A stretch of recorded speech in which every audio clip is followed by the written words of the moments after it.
Hi, guys. It's Sven from Badass Counseling.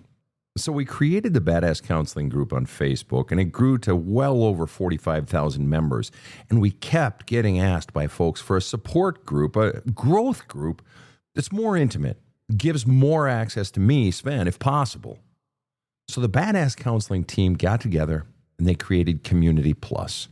For a monthly fee that isn't cheap, you get direct access to me 2 times a month where you can submit your questions directly.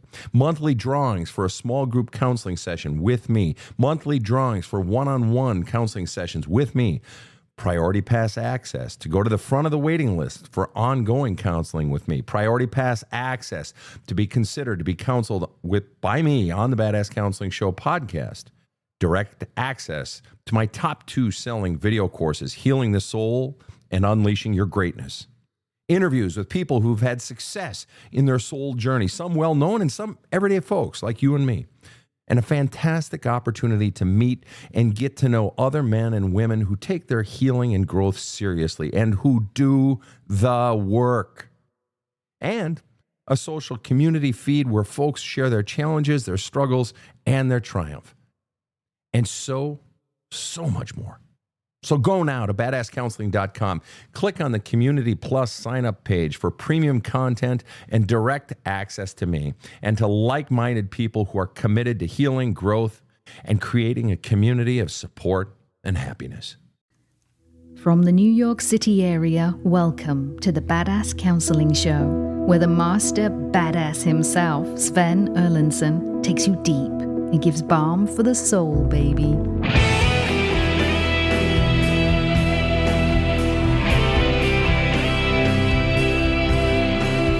Welcome to the Badass Counseling Show podcast. You have joined me, your host, Sven Erlandson, for a live taping of a Badass Counseling podcast lightning round. We are live presently on Facebook and on TikTok, and we are taking listener questions as they come at us on all things life-related. It's great to have you joining us. I am joined in studio by my team, KC, who is over in the booth, and Rob the Rocket, who is next to me. Rob, what say ye? I'm doing well, Sven. Thank you very much. As you recall, I have a wonderful part-time relationship. We live together apart. And lately, I think I've turned a corner. I've become very comfortable with the whole arrangement. Very happy and very comfortable. Why, you ask? I know you're going to ask. Why, Rob? I just keep going deep and thinking about the way I feel about it and what I need. And it's really working. I'm just happy to report that. Well, that's good news, Rob. That is very, very good news. Now help these people out there that need you. All right, let's do it. First question I've got coming in is from Denise. Best advice to give a close friend who can't confront the individuals that hurt her, in parents, and specifically parents. Mother didn't want her, and father was abusive. And when you say she can't confront the individuals, you use the word can't. You don't say the word won't. And furthermore, you say, what's the best advice to give a close friend? That implies she's wanting advice or needing advice. That implies that she's struggling with something. Does your close friend actually believe that she's struggling with something?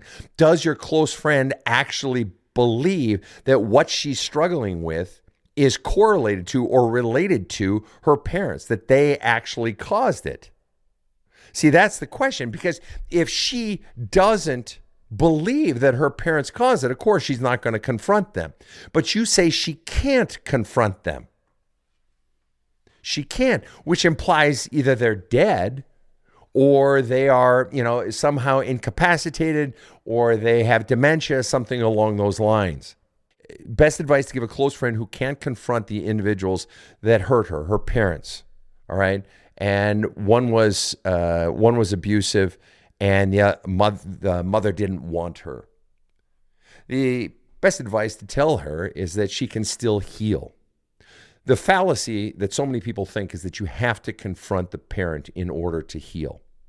Whether or not you choose to confront the parent or not is up to the individual. That's a choice, but it's not necessary in order to heal.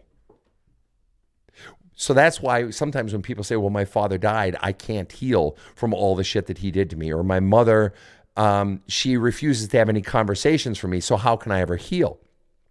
The bottom line is this, is that the pain has to come out of you in order for you to heal. But thinking that you have to say something to the person implies that you need something from the person. And that's the fallacy. You may want something from that person. You may want them to validate your feelings. You may want them to say, I'm so sorry. You may want them to acknowledge the pain that they caused you. You may want those things. And you may believe that you need those things in order to heal, but you don't actually need them in order to heal. Again, you may want them, but wanting them and needing them to heal are two very different things. You don't need them to heal. And so the problem is for your friend is if she actually believes that what they did to her has caused her this pain, she believes that she has to go to them in order to heal. And that's the mistake. What she needs to do is give herself permission to bring up all of that pain, to actually name the pain that was done to her, to actually begin to write it out, to journal it out, to write her parents' letters, to flush out all of the pain that was caused to her. All right. Second question then is from Rayanne on TikTok. Rayanne asked the question, why am I still a year in a relationship, still waiting for the other shoe to drop he has given? Then she goes on to say in her next comment, okay, so it's a series of questions here, or it's a series of statements here, putting the whole thing together. Rayanne says, why am I still, after a year in a relationship, still waiting for the other shoe to drop? He has given no red flags or no reason to feel this way. That's simple, Rayanne. And the simple fact of the matter is this: you're afraid. You're afraid. You are waiting for the other shoe to drop because you have had pain in past relationships. Likely you've had bad things happen in past relationships. You've been hurt in past relationships, and you are convinced, or at least highly believing, that bad is going to happen again.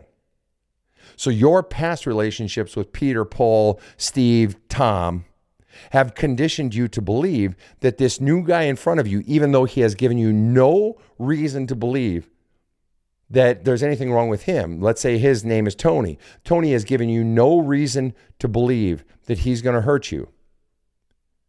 You believe it somewhere, or you fear it at least.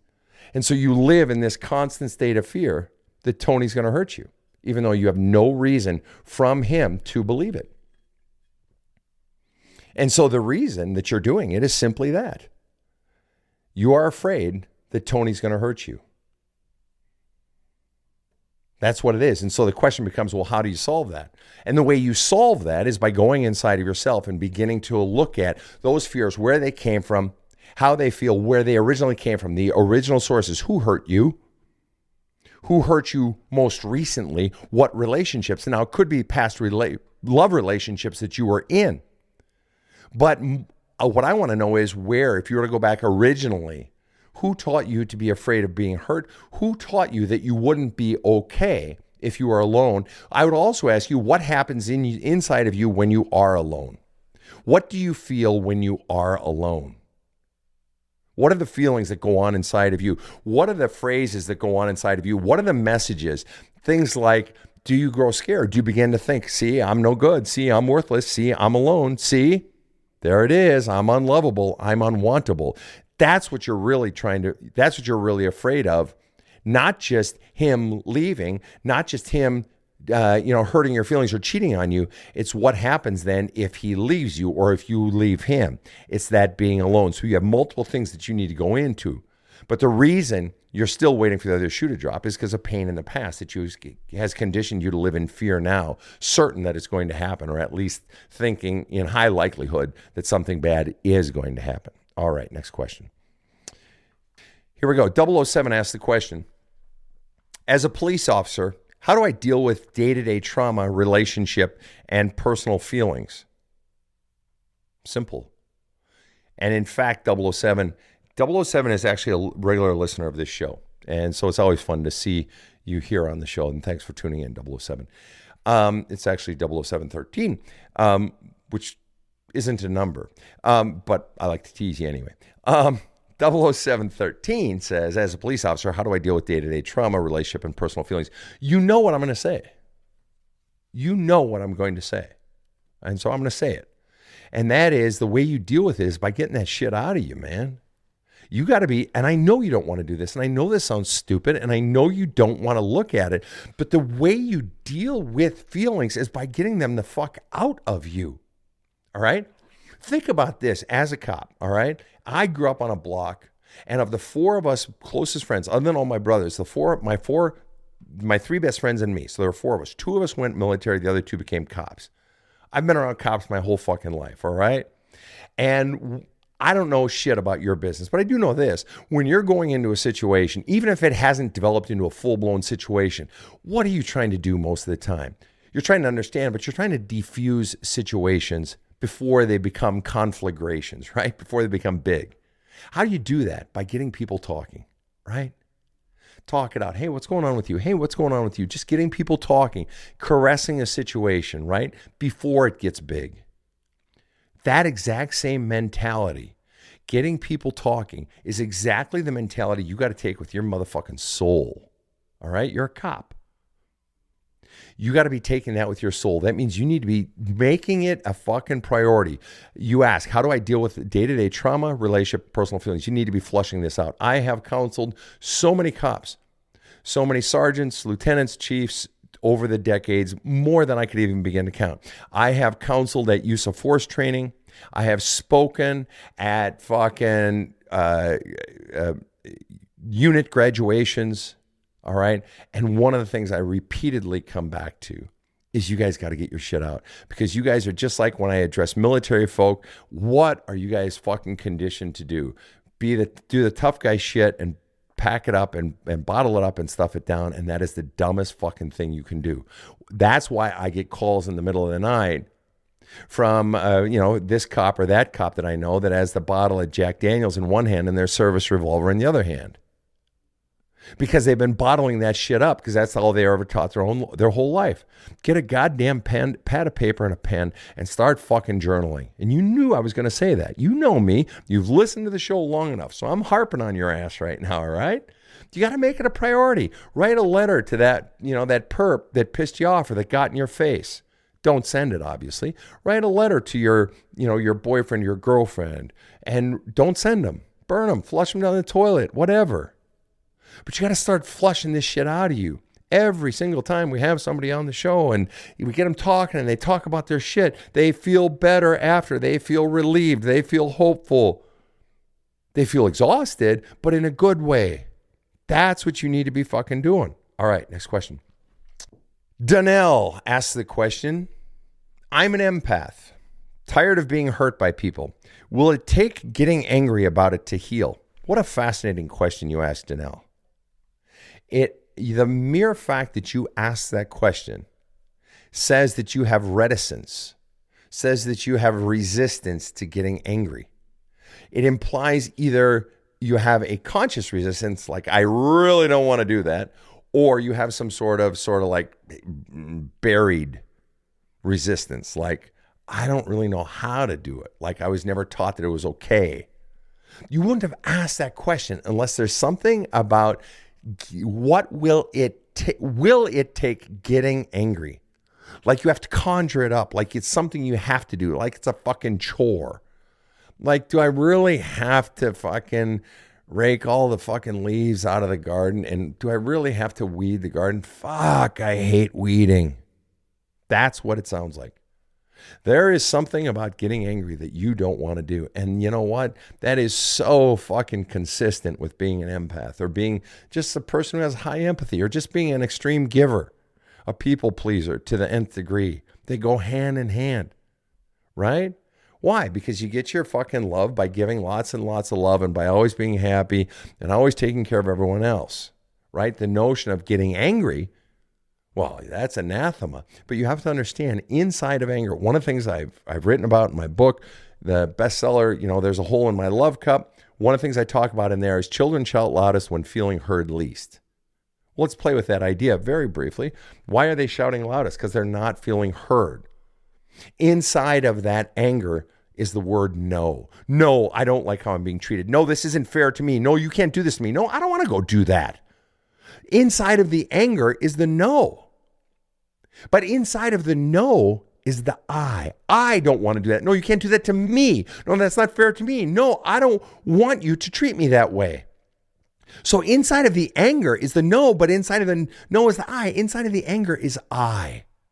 The reason it is often so difficult for empaths or extreme givers or so many people to get angry is because they've been so disconnected from their I. They've been taught they're not allowed to have an I. And by that, I don't mean E-Y-E. I mean the letter I, me. So if it's a struggle for you, Danelle, or something you don't want to do to get angry, it's because you have a resistance. You've been taught to resist your I. You've been taught that your I is not welcome. And so you getting angry, yes, that is a part of it. Tired of being hurt by people. Yes, it means getting angry, but not at them. It means you finally looking backwards at all the times you've been hurt and giving yourself the permission to get angry about and at all the people that have hurt you. You don't ever have to confront any living, breathing person, but you do need to, in all of your journaling and writing letters you don't send, you do have to go into all of those and begin to flush out all the feelings towards all the people that have hurt you in the past. And you don't ever have to have a confrontation with any living, breathing person. I promise you that. Just start to flush that out, and that will change how you interact. You won't ever even have to get angry to stand up for yourself in real life. You'll just be firm because you've gotten all of the self-loathing out of you and you found your sense of I, and that's your inner bedrock. Next question. Jamie G says, Sven, thank you for everything. I've healed so much, learned long ago my 2-year-old daughter is not my biological daughter, and it's hard to heal. Oh, wow, Jamie, I'm so sorry to hear that. Thank you for everything. I've healed some. I've learned something ago. My 2-year-old daughter is not my biological daughter, and it's hard to heal. I have no doubt that is very hard to heal. Jamie, what you need to do is you need to grieve. You are grieving whether you like it or not, but you need to give yourself permission to grieve. You need to give yourself permission to flush out all of those feelings, all of the sadness. And not only the sadness, though, I have to believe there is a whole hell of a lot of rage behind that one. Because if you've only recently found that out, that means somebody knew. If you learned a month ago, I'm assuming, that my 2-year-old daughter, that means somebody knew prior to it. All those 23 months of your daughter's life. And no one told you, plus all the months in utero. There's got to be anger there, rage and sadness. Okay? And yeah. And so you have every right, and you need to get all of that out in order for you to heal. The sadness, the anger, the rage, all of those feelings need to come out.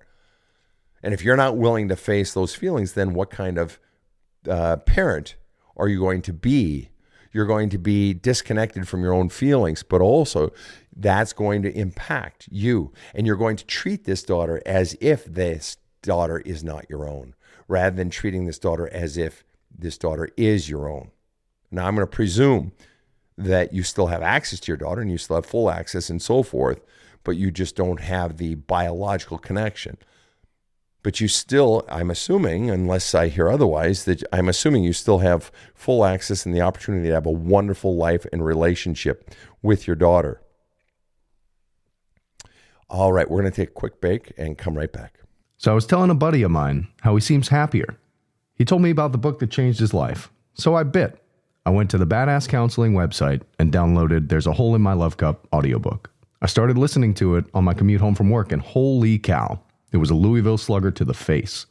I literally sat in my car in the driveway night after night, listening through to the end of a chapter or doing the journaling exercises. My wife started to see changes.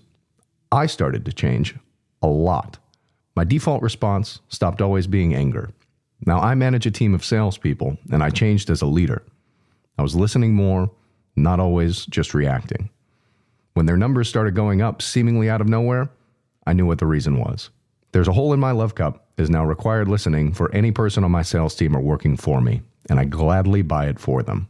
You gotta listen to this book. This show provides soul counseling intended to entertain and inform and is not medical advice.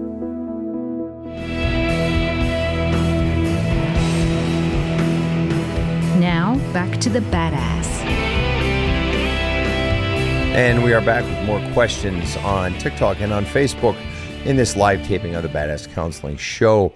Danielle Danberg says, do you mean get it out? When I talk about flushing it all out, do you mean get it out by journaling or actually talking about it? Both. If you got someone who will listen, or multiple people who will listen, get it all out in as many mechanisms as possible. One of the things we do in trauma counseling, for instance, when I was a trauma counselor for an airline, is if I was working with a crew that had, let's say, a smoke-filled cabin or a wind shear where they had a significant loss of altitude in a short period of time, is if I could catch the crew when they were first coming off the plane, I would. Otherwise, I would meet with them individually in the days afterward. And the first thing I would do is just ask them to relay the story to me. The facts, the story. And then after doing that, I would ask them to relay the story again, or tell me, and in doing so, the feelings that they were feeling throughout. And then I would ask them to tell me the facts of the story again. So I'm going facts/story, then feelings, then coming back up into facts and story. The more times we tell something, the more we deflate its energy or power. Ever had a fender bender accident and you tell all your friends, and eventually you stop telling people? Why? Because it sort of deflates its energy. It's the same with this. Same with trauma from our past. Same with shit that is inside of us. Keep flushing it and flushing it and flushing it, and eventually you decharge it because the memory has emotional charges attached to it, like electrons spinning around a nucleus. And the more you flush it out, the more you decharge that memory till it eventually just becomes a memory and is no longer an emotionally charged memory. All right. Next one here is from Quinn Wynn over on Facebook, regular listener of the show. Quinn says, my parents have a close family friend. Their son just died from a car crash this morning. Oh my gosh. I'm in shock, sad, and also experiencing existential questions. First, I want to say I'm so sorry, Quinn Wynn, for them, for you. Tragic, horrible. You say, I'm asking myself existential questions. What's the point of life, etc.? Those are natural, and those are the absolute questions that we should be asking. I used to do funerals as a clergyman, and I still occasionally will do a funeral of a family member, a close friend, things like that. One of the things that clergy will often say when delivering a funeral eulogy or homily or sermon is, you can't dwell on the why, because there is no why, and so on and so forth. And I don't subscribe to that. I very much believe that you should engage the why, and just as I also believe funerals are for tears, not for celebrations, at least not solely for celebrations. I believe that we have an opportunity to grieve. And this is an opportunity to dive into those deeper questions, such as what is the point of life? Because we so run from that question. And death forces us to look at that question. And by God, if you can't answer that question and answer it for yourself, then you're wasting your time. And so what is the point of life? Quinn, that is a question that you can answer, only you can answer for you. Each one of us can only answer for yourself, and every one of us is going to have a different answer. And it is that answer that we give. What's the point of life in the face of someone's death, someone we love, or someone whom we loves? It is only that answer that becomes our purpose, our reason for living. There are two big days in a person's life. I believe it's William Barclay who once said this: the day we are born and the day we discover why. And the events like this help us to find our why. Viktor Frankl, who survived the Holocaust, he was a psychiatrist and he survived the Holocaust, and he says that man's search for meaning is ultimately found in a sense of purpose. sense of purpose, man, woman, non-binary, etc. Sense of purpose. And so it's forcing you, this death is forcing you to answer for yourself, what is your purpose? What meaning do you give to life? All right, here we go. Karen Ann asked the question on Facebook, and this correlates to a question someone is asking right in front of me here on TikTok. Karen Ann asked the question, I would like to hear more about knowing what is mine to own and what isn't with child estrangement. This is a hot topic right now for a lot of people, and I am very much in it on all of my social media platforms. Some are calling it parental estrangement. Some are calling it child estrangement. There are many ways it happens. The parent pushes the child away. The adult child pushes the parent away. It's happening with a lot of ages, a lot of generations. Older generations are accusing these young kids, assuming it's teens and 20s. I'm seeing mostly in my work on social media and in counseling practice, it's actually people in their 30s, 40s, and 50s, and 60s, and even 70s with dead parents. Oddly enough, pushing away the parent. And so it's all ages, and it's not just these young people, as they would say back in the 60s and 70s, right? And so you're saying, well, I would like to hear more about knowing what is mine to own and what isn't. I have lived through being estranged from a child, so mine is not book shit.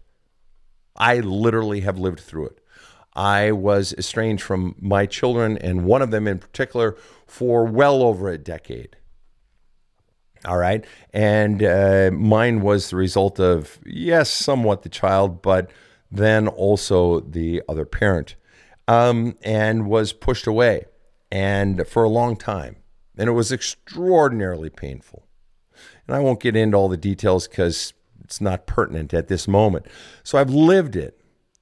And this child, in becoming an adult, came around to me.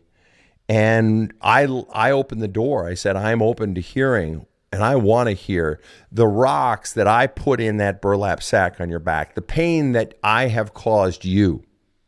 Because I knew that when my siblings, my 5 older siblings and I were in our 20s and early 30s, each of my parents came to us individually and said, I remember going on the walk with my father. I remember the conversations with my mother.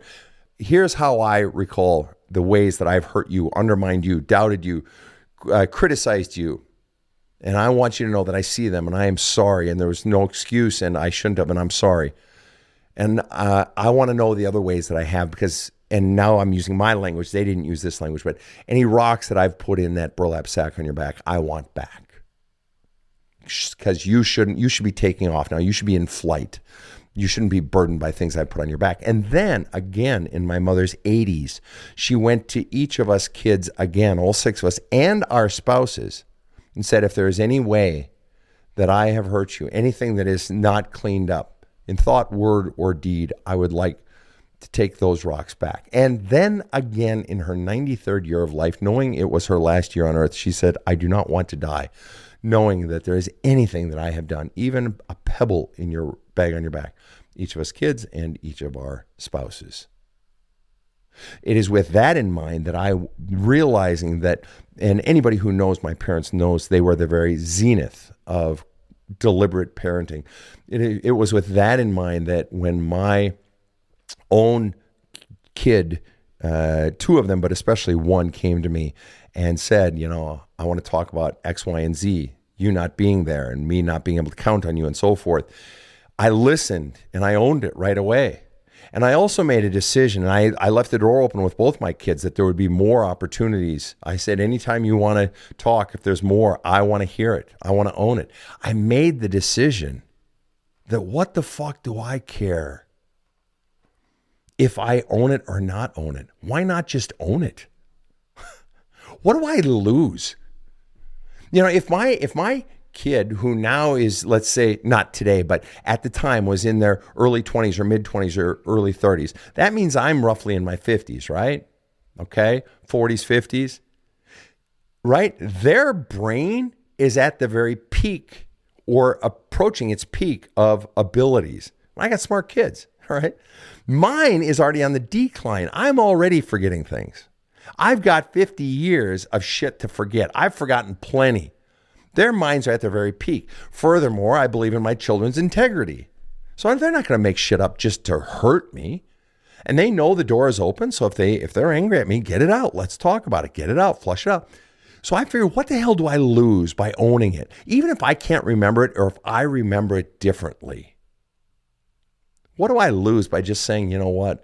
I'm so sorry that I hurt you. Wow. I can totally see why that would hurt. And it was wrong of me to do that. That's not okay. I am so fucking sorry. Even if I don't remember it, or even if I remember it slightly differently, what do I lose by owning it? What do I lose by just taking it from them and accepting it and taking their pain from them? I don't lose a goddamn thing. And they get it off of their chest. They get those rocks out of that burlap sack on their back. So you ask, I would like to hear more about knowing what is mine to own and what isn't with child estrangement. Technically, you don't have to own a goddamn thing if you don't want to. It's strictly optional. But think of the great good you could do if you just took it. What do you lose? And you own it and say, I'm sorry. And I just want you to know that you are my child in who I am well pleased. And the fact that I have hurt you hurts me. And I want you to know that you are loved and I'm sorry for hurting you. And Terry over here on TikTok asks a follow-up question to that. Sven, do you think an estranged parent has some awareness, at least internally? Yes, I absolutely do. And I'm going to tell you why I think that. I absolutely believe that an estranged parent has some awareness internally. The reason I believe that is because they're denying so hard. People only deny things when there's an incentive to deny it. And if they're denying repeated things, thing after thing after thing after thing, that's a non-credible source. Somebody who believes they've done nothing wrong, that's non-credible. There's no situation in which some person is always the hero or always the victim. There's just no situation. If someone concedes no fault, they're full of shit. Rob, could you honestly say about yourself, let's say in your work life, in all your career, that you never fucked up? Of course I did, and I would frantically try to find someone else to be responsible, but usually failed. Right. So the point is, no one is credible if they're going to assert that they never fucked up or they never caused pain, whether in a love relationship or whatever it is. It's just bullshit. So does an estranged parent have some awareness, at least internally? Oh, absolutely they do. But they're going to protect themselves because of pride, because their whole belief system is likely tied up in the belief I was a good parent, or they can't bear the thought of admitting that they fucked up and they caused pain and so forth. So yeah, do I think they have awareness? Absolutely. And the harder they fight you on the notion that they cause pain, the harder they are fighting you on that, the more that they're aware of it. Because if they were reasonable and open to conversation, they would be reasonable and open to conversation. And the mere fact that they're not having those conversations says it hurts so badly to admit it. And they are terrified of admitting it because they have so much likely ego wrapped up in not admitting it. Okay. Cheryl Sparks asked the question, what helps with functional freeze after dealing with a death? Functional freeze. I know what you're talking about, Cheryl, but why don't you go ahead and use a different word for those who don't? As you know, I'm not a psychologist and I do not deal in psychological jargon and so forth. So I want you to explain what you are referring to. Just put it in normal people language, what you are referring to. And when you do that, I promise you I will answer that question. Okay, that sound fair? All right, in the meantime, next question.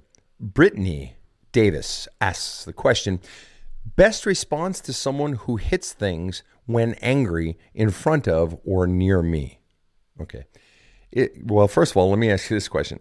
Someone, are we talking about someone or are we talking about your partner? Because that's very different. If we're talking about someone, the mere fact that you're saying best response to someone who hits things, so this is a repeated action. So this is someone you are around regularly. So this is either a coworker, a child, partner, or family member, or a friend, I'm willing to guess. I mean, those are the basics that you would be around regularly. And I'm willing to bet it's a partner. If we're a child, you probably would have indicated that, and you would be indicating that you have some sort of child problem, okay? But you said someone, as if not wanting to admit it. Basically, if we're a coworker situation, you just walk right into HR and you take care of that shit because you shouldn't have to work on that. So that's an easy one to figure out. If it's a friend, you distance yourself from a friend or you talk it out. In any one of these situations, you confront the person, you tell them, listen, when you do that, it scares me. I mean, it would scare me. I'm a big guy. And it would scare me most because I'm not allowed to stand up as a big guy, because if I do stand up and, engage in any sort of confrontation, anybody coming into that is going to assume that I, being the big guy, am at fault. So I'm even more afraid of that in some respects than a little person. Okay. But it makes you feel afraid. My first question is, have you asked the person to not do it, to stop doing it? I'm willing to bet that you have. So then you've got to ask yourself the question, what does it say that you've asked someone to not engage in a behavior and they keep doing it and it makes you feel afraid? Now, I'm interpolating a lot of answers here, the fear, but that's a reasonable conclusion based on how this person is acting. You feel afraid. And I'm also going to bet that you have expressed to this person. Otherwise, because if you haven't, you have a responsibility to protect yourself by expressing how you feel. And if you haven't expressed that you feel afraid, that says how afraid you are of this person. So then I have to ask you a question is, if you are so afraid of a person that you feel uncomfortable, afraid to even express your feelings, you are likely in a relationship, whether it's a friendship or a partner or whatever, that you should not be in at all. But if you have expressed that this really makes you feel afraid and this person continues to do it, that means they are aware of what they are doing. They are aware that they are hurting you by causing you to feel fear, and they are continuing to do it anyway. Now you are with a person who doesn't care enough to change themselves and thereby change how they make you feel. So they're fundamentally saying, I don't care how I make you feel. So you're asking, what's the best response to someone who hits things? That's you trying to change behavior. The best response is to tell them, your behavior makes me feel afraid and I don't want to be around it and it scares me. I'm willing to bet that has to be it.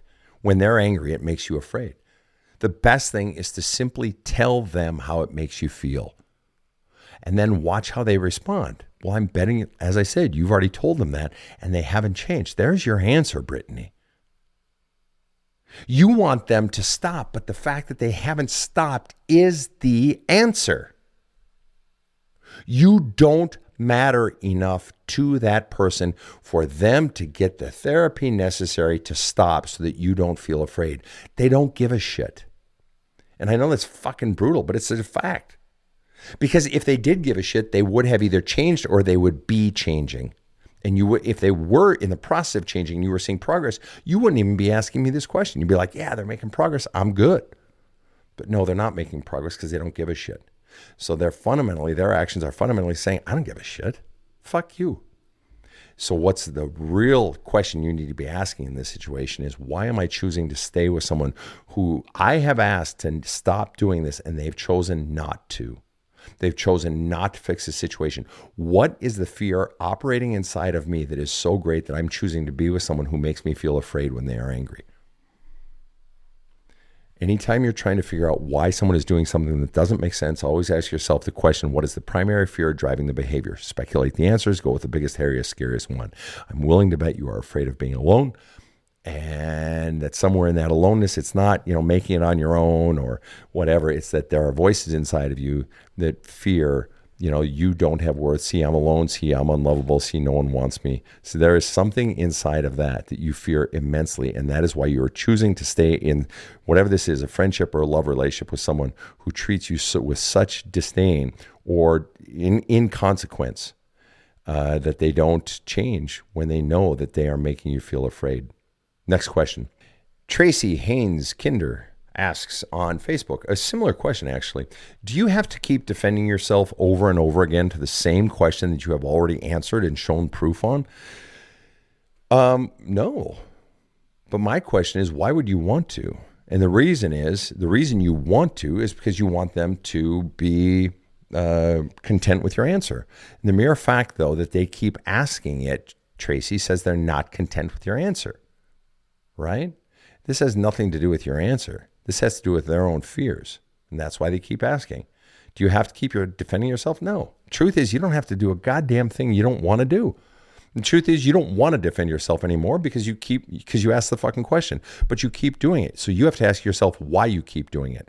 You're either wanting to appease them, you're wanting them to not leave you, or something is going on inside of you. You have some fear inside of you that caused you to keep defending it. Rather than just saying, shut the fuck up, stop asking me this fucking question. I've answered it. I'm done. I'm not answering this question anymore. You're afraid of asserting yourself and standing up for yourself. That's the problem.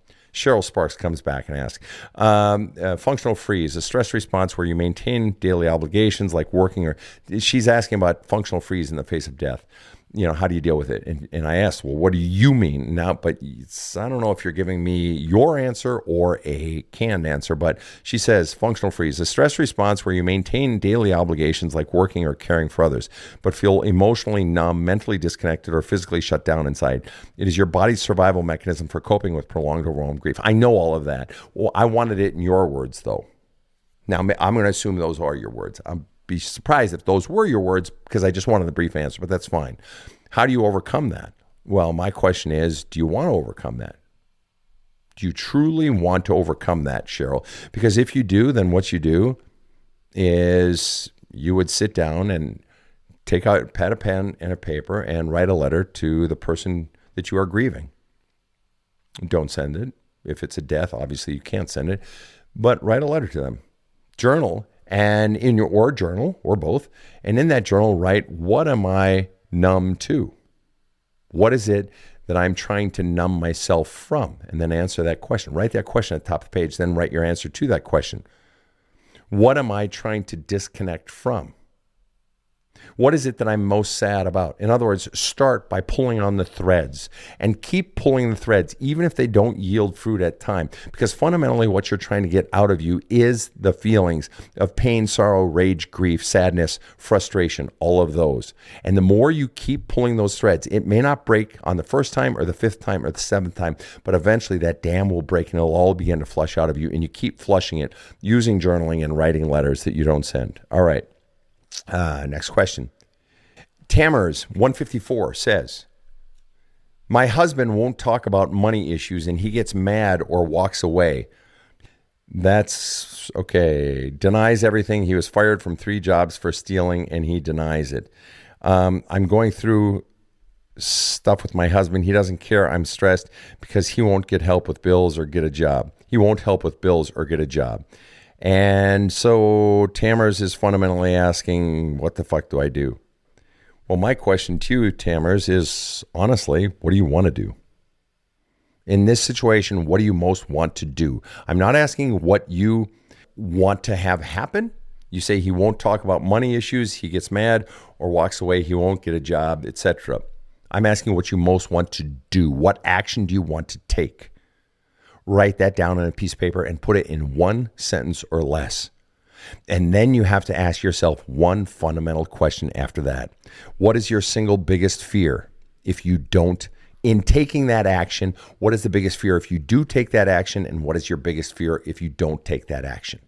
And I want you to write an answer to each of those things. So the first question I want you to write an answer to is, what is the number one thing you most want to do? Second question, what is the biggest fear you have in doing it? And what is your biggest fear in not doing it? All right, guys, these have been great questions. We've had a lot of great questions tonight. We actually poured through a whole hell of a lot, and this was awesome, especially after we got everything squared away with Facebook. Thank you, everyone, for the questions that you wrote in. Great episode. And Rob, any final things you want to share here? I don't know. We covered a lot of issues and always get something good out of it. And I don't know how you do it, but I appreciate that you do, as do our listeners. Well, thank you. Well, it's funny. 007 says, Sven, thanks for doing what you do, man. How does it feel knowing how many lives you've changed? I don't know. It feels nice. A woman came up to me at the gym today. she had a bit of an accent, and she said, she showed me a picture on her phone. I didn't know this woman. She said, do you know this man? And I said, no. And she said, well, you counseled him about 10 years ago, and he died 2 weeks ago. And I'm like, oh, shit. And she told me they had dated and so on and so forth. And she said he and I were dating, and basically he had a 6-hour session with you. And then a month or two later, he broke up with me, and he went and started his life in a different city, and he had a great life and all this, but we stayed in touch because when I moved here from my country and he moved here from his country, we became best friends, and he was the first person in my life. And when I was 30, he was the first person in my life that I could ever trust. So even though he broke up with me, he was finally free, and he broke free from all the crap he had been taught as a child. And he began to live his life. And I said, I hope he didn't kill himself, anything like that. She says, no, he just died of some weird cause. I don't know what it was. But the point is, the last 10 years of his life were happy.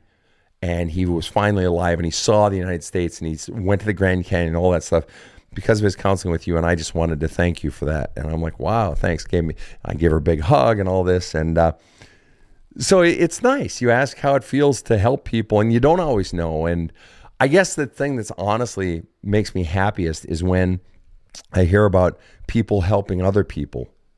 Whether maybe they've taken a bit or a piece from my book, or they have been changed, but then they're becoming that light in the world for other people. That's really cool. And it's never too late. Amen. It is never too late. I'm living proof of that. Yeah, Rob has an excellent point there. Rob has a really excellent point there, that it's never too late. And so that's to everyone. And it's never too early either. It's never too early and never too late. So thank you, everyone, for tuning in and all your great questions and all your support of the Badass Counseling Show. We love you guys. We love your questions. And you have no idea the reach of this show and the tens of thousands, hundreds of thousands, well, now millions after all these years, the millions of people that your questions touch. By you having the willingness to open up and share your questions, it's changing lives around the world. So thank you all for you and the things you wrestle with and your willingness to share them here. So on the behalf of my team, Rob the Rocket sitting next to me, and KC over in the booth, thanks for tuning in. And remember, healing shouldn't take a long time. Slay your demons.